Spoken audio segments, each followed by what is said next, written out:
पकड़ी गई थी लोहारली टोल पे दादरी के पास। उस गाड़ी में सैंपल लिए, मतलब उसमें गोश्त पैक होकर आ रहा था, पैकिंग होके भैंस के रेपर लगे हुए थे। इन पैकेटों के अंदर भैंस का गोश्त है। और जब उनकी वहां पे जांच हुई तो वहां पे उनको ड्राइवर को पकड़ा, उसके जो ड्राइवर के साथ होता है उसको क्या बोलते हैं, कंडक्टर को पकड़ा।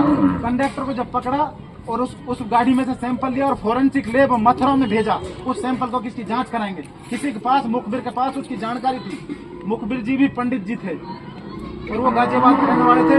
ड्राइवर भी पंडित जी था और खल्लासी भी पंडित जी था। और उसमें लगभग 50 टन गाय का मांस भरा हुआ था उस ट्रक में। उस टाइम लोहारली टोल दादरी के पास पड़ता है, गाजियाबाद नोएडा के पास। वहां से उसका सैंपल लिया गया और फोरेंसिक लैब मथुरा में भेजा। और 9 नवंबर को ये बात 2024 की ये घटना है। 9 नवंबर को सैंपल लिया गया और सैंपल लेने के बाद फोरेंसिक लैब मथुरा में सैंपल की जांच के लिए भेजा गया। उस जांच में ये सच पाया गया कि वो गाय का मांस था और रेपर लगा रखा था भैंस का। और वो जब सैंपल लेने के बाद उस गाड़ी को वहां तो खड़ा नहीं रख सकते थे, तो जो है वो गाड़ी जा रही थी उस कोल्ड स्टोर का नाम था SPJ। क्या नाम था? SPJ। उस कोल्ड स्टोर का मालिक था पूरन जोशी, जो बहुत बड़ा गाय के मांस का व्यापारी है। और भारतीय जनता पार्टी के नेताओं ने उसके कोल्ड स्टोर का उद्घाटन किया और वहां पर 185 टन, जब फोरेंसिक लैब में ये बात साबित हो चुकी थी कि गाय का मांस है, तो वहां से 185 टन गाय का मांस बरामद हुआ। 185 टन का मतलब समझ रहे हैं, 1,85,000 किलो गाय का मांस। कितनी गाय काटी होंगी और किसने काटी थी? हमारे यहाँ एक गाय के नाम पर हमारे लोगों को मार दिया जाता है।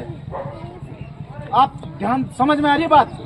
बहुत बड़े लेवल पर व्यापार कर रही है हुकूमत, व्यापार करवा रही है अपने लोगों से, पैसा कमा रहे हैं लोग।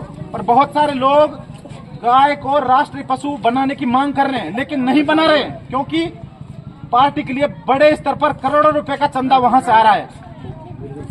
और बहुसंख्यकों को खुश करने के लिए बजरंग दल और गोरक्षक के सरफिरे छोड़ रखे हैं, जो हमारे लोगों की ना समझ, जो हमारे लोग हैं जिनके सामने हाथ जोड़ लिए, पैर पकड़ लिए कि इस काम को मत करो, लेकिन नहीं मान रहे, और फिर वो कुत्ते बिल्ली की तरह मारे जाते हैं।